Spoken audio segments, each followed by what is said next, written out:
Bonjour à toutes et à tous et bienvenue sur Grand Littoral TV, votre chaîne d'information en régional et local en ce lundi 5 novembre. L'essentiel de l'actu près de chez vous, on démarre bien sûr par vos prévisions météo. C'est globalement un temps en sec et dégagé qui s'annonce aujourd'hui. On profitera en effet de belles éclaircies aujourd'hui, entre deux passages nuageux, parfois un voile assez opaque tout de même, mais dans l'ensemble, c'est une belle journée d'automne qui est prévue dans la région avec des températures en hausse. 13 degrés à Dunkerque, 14 à Calais et à Saint-Omer, jusqu'à 15 degrés cet après-midi au Touquet. La météo complète comme toujours après ce journal. Pour démarrer d'abord une étude récente de l'INSEE concernant l'emploi dans le commerce dans les Hauts-de-France, l'évolution de ces 10 dernières années et un état des lieux aujourd'hui qui montre notamment qu'il y a plus d'emplois en CDI dans le commerce que dans tout autre type de secteur, 82% au lieu de 80%, mais ces personnes en CDI sont aussi moins nombreuses à être en temps complet. On compte également plus de femmes dans le commerce, 55 contre 45% d'hommes. Ces postes représentent 15% de l'emploi régional, un point comparable à celui de l'industrie dans les Hauts-de-France. Enfin, parmi les territoires les plus dynamiques, il y a bien sûr la métropole lilloise, le sud de la région également connecté à l'Île-de-France. Explication complémentaire au micro de Lucille Berthe-Constant. C'est dans le secteur des services de façon marchande que se crée l'emploi dans la région. L'industrie, malheureusement, comme au niveau national, a perdu beaucoup d'emplois depuis notamment la dernière crise économique. Après, au niveau des services, c'est pas l'activité qui crée le plus d'emplois au niveau des services. Il y a d'autres activités qui sont plus créatrices d'emplois que le commerce, mais ça reste un secteur dynamique qui a été créateur d'emplois et donc voilà, c'est assez entre guillemets remarquable, notamment dans la période donc d'après-crise, puisque l'emploi a quand même reculé dans la région alors qu'il a justement progressé dans ses activités commerciales. On enchaîne avec cette information publiée il y a quelques jours par la sécurité routière. Il serait plus difficile d'obtenir son permis de conduire dans les grandes villes plutôt qu'à la campagne. C'est ce qui ressort en tout cas de cette étude menée sur l'année 2017.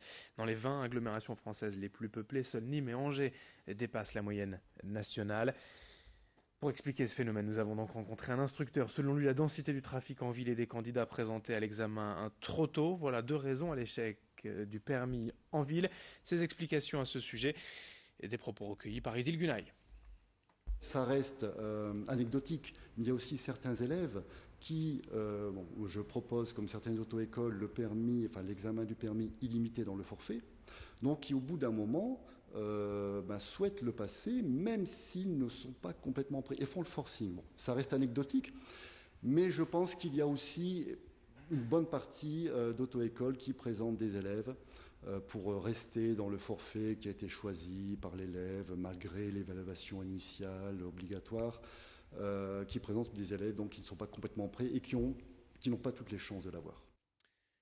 Dans cette édition également sur Grand Littoral TV, nous vous présentons la belle histoire des boulangeries et Sophie Lebreuilly, aujourd'hui bien connue sur la Côte d'Opale avec 13 franchises réparties sur le littoral. Mais au début de l'aventure en 2014, il y a surtout un défi relevé et une reconversion atypique. Car Olivier Lebreuilly était en effet banquier avant de se lancer en boulangerie. Il a donc tout quitté, entrepris une formation et a ouvert sa première enseigne à Étaples, lui donnant ainsi le nom de son épouse. En 4 ans déjà, ces nouveaux boulangers ont su trouver la recette avec des pains authentiques, des pâtisseries et viennoiseries. La gamme de produits est diversifiée et les boulangeries se portent bien. La belle histoire racontée par Olivier Lebreuilly, lui-même au micro de Louis Caillé. Pas de connaissances techniques au tout début. Moi, j'ai passé quasiment la première année au four, c'est vraiment le cas de le dire, pour faire du pain, pour comprendre ce nouveau métier. On a été énormément accompagnés et dès le début, on a embauché des boulangers qui nous ont transmis énormément de savoir et de plaisir. Je n'ai pas la prétention de savoir faire du pain comme le sait le faire vraiment un artisan boulanger, mais voilà, j'ai appris à comprendre ce métier, à pouvoir travailler des recettes et c'est vraiment ce qu'on fait dans chacun de nos métiers, que ce soit avec les boulangers, les pâtissiers ou les cuisiniers. On va chercher des gens qui ont cet amour du métier, on travaille avec eux, on fait des recettes et on essaye toujours d'innover. On termine avec un portrait, celui d'Esmeralda, l'une des deux femmes panthères. Vous le savez, ces deux nordistes, mère et fille, ayant arpenté le festival de Cannes et la Jet Set durant des années. Malgré la mort de sa maman en 2015, Esmeralda continue d'aller à Cannes chaque année et elle s'habille toujours de la même manière et surtout elle aide les animaux perdus, notamment les chats, à travers son association Félin d'Issier d'ailleurs. Reportage signé Lucille Berthe-Constant. Mais qui se cache derrière ce manteau panthère et cette chevelure rouge? Attention, et la voilà. Esmeralda est l'une des 2 femmes panthères qui ont arpenté la croisette cannoise et les fêtes de la jet set pendant près de 30 ans, aux côtés de sa mère Pascaline, disparue en 2015. Entre soirées stars et apparitions dans des films, les 2 femmes ne passaient pas inaperçues. Au-delà d'être une figure star de la région, Esmeralda est passionnée d'animaux depuis toujours. Cela fait 20 ans qu'elle vient tous les soirs nourrir les quelques 70 chats de la citadelle de Lille. Un jour, je suis venue dans un cirque et donc je connaissais bien les artistes et tout. On était partis boire des coups ensemble. Il me dit ça m'embête, demain je m'en vais. Et puis il y a 3 petits bébés chats qu'on alimente. Il n'y a pas moyen de les prendre. Et je sais pas, c'est resté un peu dans mon esprit. Donc le lendemain, je me suis pointée ici. Il y avait un grand cercle vide comme ça et 3 petits chats à l'intérieur. Puis voilà, mon histoire d'amour avec les chats de la citadelle a commencé comme ça. Et cet amour ne s'est pas tari depuis. Esmeralda a créé l'association Félins d'ici et d'ailleurs pour venir en aide à ces boules de poils vivant aux abords de la citadelle. Il faut bien les stériliser, il faut bien les soigner, leur donner à manger, puis leur donner de l'amour, beaucoup d'amour, parce qu'on les caresse tout plein et tout. On les aime, c'est nos bébés. Pour collecter tout ce dont elle a besoin, Esmeralda fait appel à la générosité d'autres amoureux d'animaux. Collecte de nourriture, dons, événements, tout pour offrir à ces chats la meilleure vie possible. Ah, moi je les trouve fascinants, je sais pas, je trouve qu'ils ont une vie complètement incroyable. Bon, on sait qu'ils sont là, qu'ils nous attendent, mais si vous saviez la vie qu'ils ont, je suis sûre qu'il y a plein de choses qui se passent pour eux. Mais Esmeralda n'en a pas pour autant oublié ses premiers amours, le cinéma. Là je suis en écriture sur un long métrage, donc voilà, j'ai des journées très chargées. Un jour je ferai un film sur les chats. Faut-il encore que je rentre dans l'âme d'un chat et ça c'est pas facile. Ah, ils sont complexes les chats, croyez-moi.